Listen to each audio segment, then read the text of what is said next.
ശശി തരൂരിന് ജീവിതത്തിലെ പ്രതിസന്ധി ഘട്ടങ്ങളിലെല്ലാം താങ്ങായ പാർട്ടിയാണ് കോൺഗ്രസ്. അദ്ദേഹത്തിന്റെ ഭാര്യയുടെ മരണത്തിന്റെ പേരിൽ ബിജെപി വളഞ്ഞിട്ട് ആക്രമിച്ചിട്ടും അദ്ദേഹത്തെ കൈവിടാതെ ഒപ്പം നിർത്തുകയാണ് കോൺഗ്രസ് ചെയ്തത്. ഇതൊക്കെയാണെങ്കിലും കോൺഗ്രസിന്റെ ഗാന്ധി കുടുംബത്തിന്റെ താല്പര്യത്തിന് വിരുദ്ധമായി നിലകൊണ്ടതോടെയാണ് തരൂർ പലർക്കും അനഭിമതനായത്. കോൺഗ്രസ് അധ്യക്ഷ സ്ഥാനത്തേക്ക് ഹൈക്കമാൻഡ് നിർദ്ദേശിച്ച മല്ലികാർജുൻ ഖാർഗെക്കെതിരെ മത്സരരംഗത്ത് ഇറങ്ങിയപ്പോൾ മുതൽ രാഹുൽ ഗാന്ധിയുടെ കണ്ണിലെ കരടാണ് തരൂർ. അന്ന് തുടങ്ങിയ അസ്വാരസ്യങ്ങളുടെ തുടർച്ചയാണ് തരൂർ പരസ്യമായി സ്വന്തം നിലപാട് സ്വീകരിക്കുന്ന അവസ്ഥയിലേക്ക് കാര്യങ്ങൾ കൊണ്ടു ചെന്നെത്തിച്ചിരിക്കുന്നത്. തന്റെ സ്വന്തം മേഖലയായ വിദേശകാര്യത്തിൽ പോലും ഇടപെടാൻ അനുവദിക്കാതെ മാറ്റി നിർത്തിക്കാൻ ശ്രമിച്ച കോൺഗ്രസ് നേതൃത്വത്തിലെ ഒരു വിഭാഗത്തിനെതിരെയായ അമർഷമാണ് തരൂർ ഇതുവരെ പ്രകടിപ്പിച്ചത്. മറിച്ചൊരു കാര്യം അദ്ദേഹം ചിന്തിച്ചിട്ടില്ലെന്നാണ് അദ്ദേഹവുമായി അടുത്ത് നിൽക്കുന്നവർ പറയുന്നത്. ഓപ്പറേഷൻ സിന്ദൂറുമായി ബന്ധപ്പെട്ട് തരൂരിനെ മനഃപൂർവ്വം വിവാദത്തിൽ ചാടിക്കുകയാണ് ഉണ്ടായത്. വിദേശ പര്യടനത്തിനുള്ള പ്രതിനിധി സംഘത്തിന്റെ നേതാവായി തരൂരിനെ നിയോഗിക്കാനുള്ള കേന്ദ്ര സർക്കാരിനുള്ള നീക്കം മനസ്സിലാക്കി അദ്ദേഹത്തെ കോൺഗ്രസിന്റെ പട്ടികയിൽ ഉൾപ്പെടുത്തേണ്ടതായിരുന്നു. വിദേശകാര്യ പാർലമെന്ററി സമിതി അധ്യക്ഷനായിട്ടും എന്തുകൊണ്ടാണ് തരൂരിനെ തഴഞ്ഞതെന്ന് വ്യക്തമാക്കണമെന്നാണ് അദ്ദേഹത്തെ അനുകൂലിക്കുന്നവർ പറയുന്നത്. ഹൈക്കമാൻഡിലെ ഒരു വിഭാഗമാണ് തരൂരിനെ തഴയുന്നതിൽ ഗവേഷണം നടത്തുന്നതെന്നുമാണ് അദ്ദേഹത്തെ അനുകൂലിക്കുന്നവർ ചൂണ്ടിക്കാട്ടുന്നത്.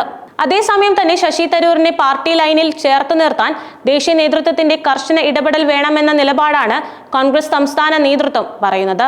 പാർട്ടിയെ തുടർച്ചയായി പ്രതിസന്ധിയിലാക്കുന്ന നടപടികൾ അവസാനിപ്പിക്കാൻ തരൂരും അദ്ദേഹത്തെ ഒപ്പം നിർത്താൻ ഹൈക്കമാൻഡും തയ്യാറാകണമെന്നാണ് സംസ്ഥാന നേതാക്കളുടെ നിലപാട്.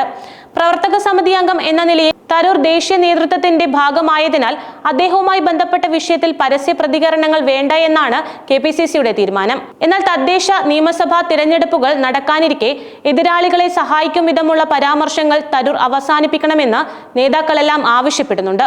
തിരഞ്ഞെടുപ്പുകളെ നേരിടാനുള്ള നേതാക്കളുടെ ടീമിൽ തരൂരും വേണമെന്നാണ് നേതൃത്വത്തിന്റെ നിലപാട്. നിലവിലെ സാഹചര്യത്തിൽ തരൂരിനെ പിണക്കിയാൽ അത് കേരളത്തിലെ നിയമസഭാ തിരഞ്ഞെടുപ്പിലാണ് തിരിച്ചടിയാകുക. ഈ ബോധ്യത്തിലാണ് തരൂരിനെ ഒപ്പം നിർത്താൻ സംസ്ഥാന നേതൃത്വം ശ്രമിക്കുന്നത്. നിയമസഭാ തെരഞ്ഞെടുപ്പിൽ തരൂരിനെ കോൺഗ്രസിന്റെ മുഖമായി ഉയർത്തിക്കാട്ടണമെന്ന നിലയിൽ മുൻപ് പാർട്ടിയിൽ ചിലർ നടത്തിയ നീക്കങ്ങൾ ഇപ്പോൾ കെട്ടടങ്ങിയ നിലയിലാണ്.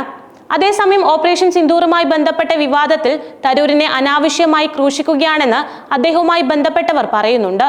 ഭീകരവാദത്തെ പിന്തുണയ്ക്കുന്ന പാകിസ്ഥാന്റെ നിലപാടുകൾ തുറന്നുകാട്ടാൻ കേന്ദ്രം രൂപം കൊടുത്ത സമിതിയിൽ അംഗമായതിനെ സ്വാഗതം ചെയ്താൽ എന്താണ് തെറ്റെന്നും രാഷ്ട്രീയം കലർത്തി വിവാദമാക്കരുതെന്നും അവർ പറയുന്നു.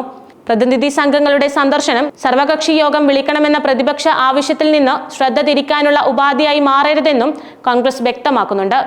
പാർട്ടി നിർദ്ദേശിച്ച 4 പേരിൽ മുൻ കേന്ദ്രമന്ത്രി ആനന്ദ് ശർമ്മയെ മാത്രം ഉൾപ്പെടുത്തിയ നടപടിയിൽ അതൃപ്തി അറിയിച്ചു. എന്നാൽ പട്ടികയിൽ ഉൾപ്പെട്ട ശശി തരൂർ അടക്കം 4 കോൺഗ്രസ് നേതാക്കൾ പ്രതിനിധി സംഘത്തിന്റെ ഭാഗമാകുന്നുവെന്നും AICC general secretary Jairam Ramesh പറഞ്ഞിരുന്നു. സോണിയാഗാന്ധിയുടെ ഇടപെടൽ കൊണ്ടാണ് ഈ തീരുമാനത്തിലേക്ക് കോൺഗ്രസ് എത്തിയതെന്നാണ് വിവരം. ഓപ്പറേഷൻ സിന്ദൂർ സമയത്ത് ശശി തരൂർ സ്വീകരിച്ച നിലപാട് പല കോൺഗ്രസ് നേതാക്കളിലും അതൃപ്തി ഉണ്ടാക്കിയിരുന്നു. കോൺഗ്രസിന് ദേശീയ തലത്തിൽ തന്നെ ശശി തരൂർ സംഭവത്തിലെ നിലപാട് വിഷയമാകാം. കേരളത്തിൽ നിലവിലത്തെ സാഹചര്യത്തിൽ ശശി തരൂരിന് മറ്റേത് കോൺഗ്രസ് നേതാക്കളെക്കാളും ജനപ്രീതിയുണ്ട്. അത് രാഷ്ട്രീയ പ്രായഭേദമന്യേ ഉണ്ടെന്നത് കോൺഗ്രസിനും ശശി തരൂരിനും അറിയാവുന്ന കാര്യമാണ്.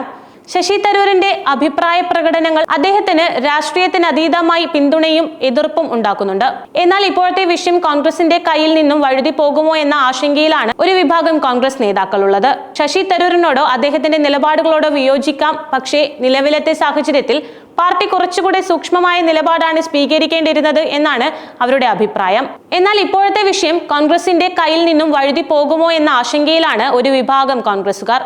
ശശി തരൂരിനോടോ അദ്ദേഹത്തിന്റെ നിലപാടുകളോടോ വിയോജിക്കാം. പക്ഷേ നിലവിലത്തെ സാഹചര്യത്തിൽ പാർട്ടി കുറച്ചുകൂടി സൂക്ഷ്മമായ നിലപാടാണ് സ്വീകരിക്കേണ്ടിയിരുന്നത് എന്നാണ് അവരുടെ അഭിപ്രായം. എന്നാൽ ശശി തരൂരിനെതിരെ നടപടി വേണമെന്ന അഭിപ്രായക്കാരാണ് ഹൈക്കമാൻഡുമായി അടുത്തു നിൽക്കുന്നവരിൽ പലരുമെന്നാണ് സൂചന. നിലവിൽ ആ സാഹചര്യമെല്ലാം മാറിക്കഴിഞ്ഞു എന്നാണ് കാര്യങ്ങളുടെ പോക്ക് വിരൽ ചൂണ്ടുന്നത്.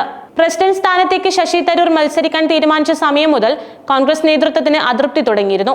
എന്നാൽ പാർട്ടിയുടെ ജനാധിപത്യ സ്വഭാവം എന്ന പേര് വെല്ലുവിളിക്കപ്പെടുമോ എന്ന സംശയമുള്ളതുകൊണ്ടാണ് അദ്ദേഹത്തിനെതിരെ നടപടിയെടുക്കാത്തത്. തരൂരിന്റെ നിലപാടുകളോട് പലതവണ പാർട്ടി നേതൃത്വം വിയോജിപ്പ് പല വിധത്തിൽ രേഖപ്പെടുത്തിയെങ്കിലും അതൊന്നും ഗൗനിക്കാതെയാണ് തരൂർ വീണ്ടും സ്വന്തം അഭിപ്രായം പ്രകടിപ്പിക്കുന്നത്. അതായത് താൻ തന്റെ നിലപാടുകളുമായി മുന്നോട്ട് പോകും, പാർട്ടിക്ക് പാർട്ടിയുടെ നിലപാട് സ്വീകരിക്കാം എന്നതാണ് അദ്ദേഹത്തിന്റെ സമീപനം. അതിനോട് യോജിക്കാനാവില്ല.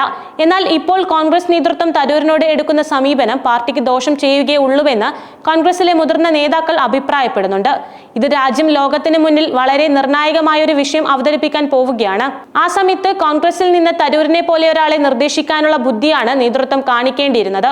പാർലമെന്റിന്റെ വിദേശകാര്യ സ്റ്റാൻഡിംഗ് കമ്മിറ്റി ചെയർമാനായ തരൂരിന്റെ പേര് നിർദ്ദേശിക്കുന്നതിൽ തടസ്സം എന്തായിരുന്നുവെന്ന് തരൂരിനെ അനുകൂലിക്കുന്നവർക്ക് ഇപ്പോഴും വ്യക്തമല്ല. ലോകരാഷ്ട്രങ്ങൾക്ക് മുന്നിൽ തരൂരിന് കാര്യങ്ങൾ അവതരിപ്പിക്കാനുള്ള കഴിവ് കോൺഗ്രസ് പാർട്ടിയുടെ നേട്ടമായി കാണണമായിരുന്നു. കോൺഗ്രസ് നിർദ്ദേശിച്ചിട്ട് സർക്കാർ തരൂരിനെ എടുത്തിരുന്നില്ല എങ്കിൽ തരൂരിനെ പോലെ കാര്യപ്രാപ്തിയുള്ള ഒരാളെ ഒഴിവാക്കിയതിനെ നമുക്ക് വിമർശിക്കാൻ ന്യായമുണ്ടായിരുന്നു.